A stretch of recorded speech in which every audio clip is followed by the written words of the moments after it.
Hello crochet lovers, how are you? Welcome to our channel where we learn to crochet step by step.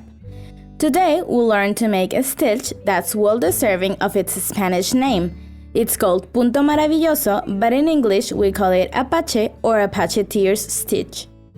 Well, we're going to need the yarn and all the colors you want to use, and the corresponding hook. I don't recommend for the yarn to be too thick or thin, so we can create easily the texture for this stitch. It's very important the size of the space we choose to leave between the tiers. I chose to leave 5 stitches between tiers, so that the tier comes down each 6 stitches. We can set them closer together and just leave a 3 or 4 stitch separation, and I think the biggest space should be 10 stitches, so that this super nice optical effect is still noticeable. If you want to use mine as a guideline, I have 5 stitches in between and the tier, 5 stitches and the tier. This means my tiers are done every 6 stitches. After we chose that number for separation, we'll repeat it until we get to how wide we want our project to be. If you chose 6 like me, we'll make 6 chains, 12, 18, etc. Or if you chose a separation of 8 stitches, you'll make 8, 16, 24, etc. We'll begin by making a slip knot. If you don't know the basic crochet stitches, you'll find on this pull-down eye the basic crochet curves for beginners. And now we'll make the number of chains that's a multiple of our separation. Remember that I chose 6, so I make a multiple of 6 until I get to how wide I want my project to be.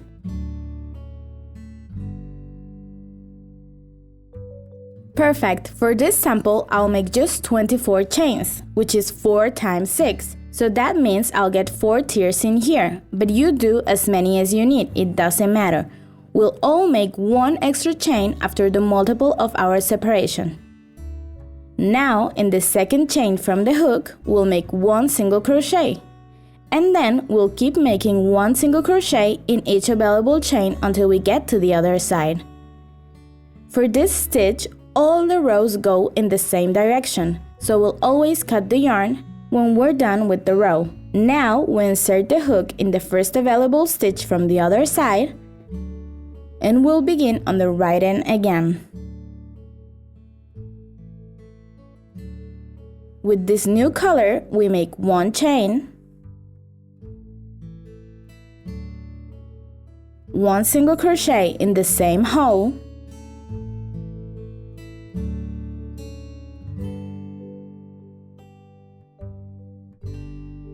and we keep making 1 single crochet stitches in each available stitch. When we get to the end, we'll cut the yarn for this row, and we'll repeat this.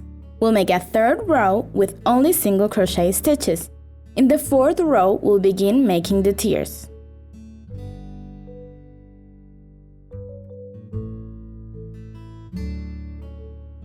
Perfect, these are my 3 single crochet rows, and now we begin with the tiers. So we insert the hook in that first available stitch, and each tier will be hooked to the 3rd row below. In here, we'll skip 2 colors, and in the 3rd row, we'll use the vertical loops created by each single crochet stitch. We'll see it now, don't worry.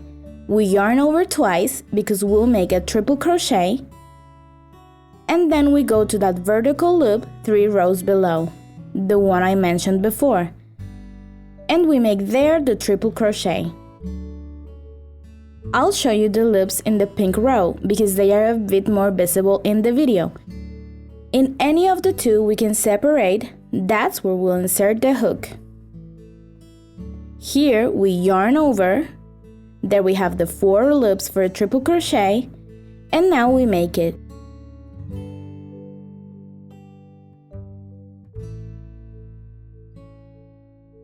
We'll consider that stitch done, and we move to the next one, which is where we'll make the in-between stitches. For me, since it's a separation of 6 stitches, we have 5 single crochets in between, and in the 6th one we have the tier. So we make those 5 single crochets in between,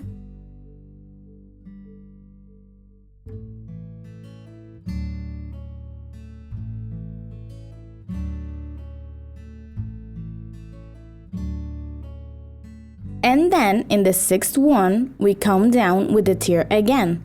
We yarn over twice to make the triple crochet. Then we look for the vertical loop 3 rows down. Sometimes it's a little difficult, but later on you'll get familiar with the yarn and it will be easier. We just made the triple crochet popping out, which is our tier. Remember what I said, that stitch is done already. And from the next one on, we'll make the stitches in between. For me, it's always 5 stitches in between. And we repeat this sequence as many times as we need until we get to the end. The last available stitch should be worked as the last single crochet for the separation in the first tiers row. We cut that color and insert the new one in the first available stitch from the previous row. We make 1 chain to set it down, and right there we make 1 single crochet. After that, we'll have to make the tier with this color, right next to the tier from the previous row. Remember, we'll set this 3 rows below, which is the pink row. We make the tier, and then we continue like in the row before. We'll make 5 stitches in between.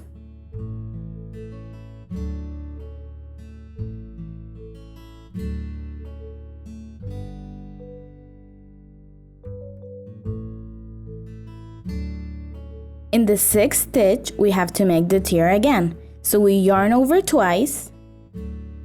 Then we look for the loop we'll use. We insert the hook there, and we make the tier.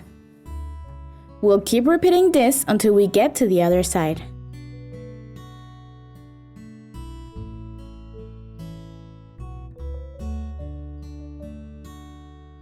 When we get to the other side, we'll realize we have less space for the in-between stitches. So we'll count the stitch we made first to complete the number of separation stitches from the end. We made just 1 single crochet before, so we'll have to complete it with 4 in-between stitches now.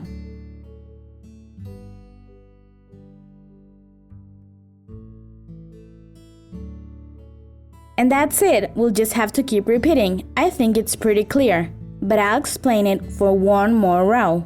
We'll insert the new color, make 1 chain, then we make a single crochet until we have to create the first tier with this color.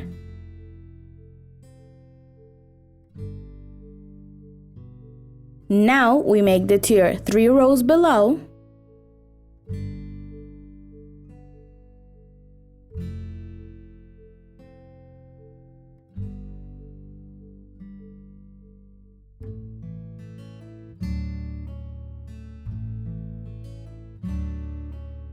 Then we make the separation stitches until we have to make the next tier, and so on until we finish the row.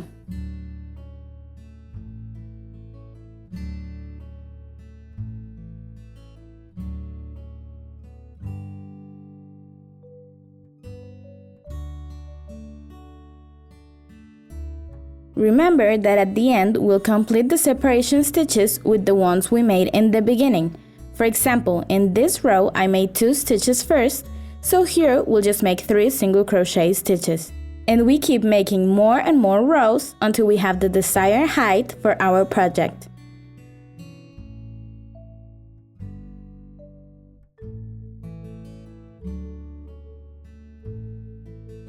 There will be a moment where the tiers reach the corner. So that will be the row that signals that we'll start over with the tier at the beginning for the next row. And thus we'll repeat the full sequence we've been practicing. To cover our potted plant, we'll just make the initial chains with the same diameter of the pot. Maybe slightly less so that it won't become loose later on.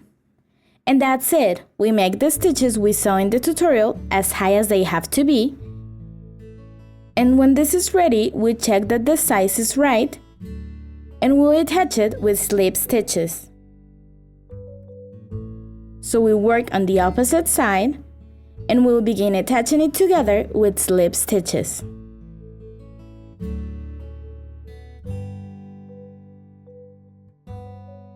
Then we'll turn it over and we have the beautiful case ready for the potted plant. Well, crochet lovers, that's it. As always, I hope you liked this tutorial. If you did, don't forget to give it a thumbs up and also click on the red button to subscribe and be in touch every week. Have a great time. See you soon.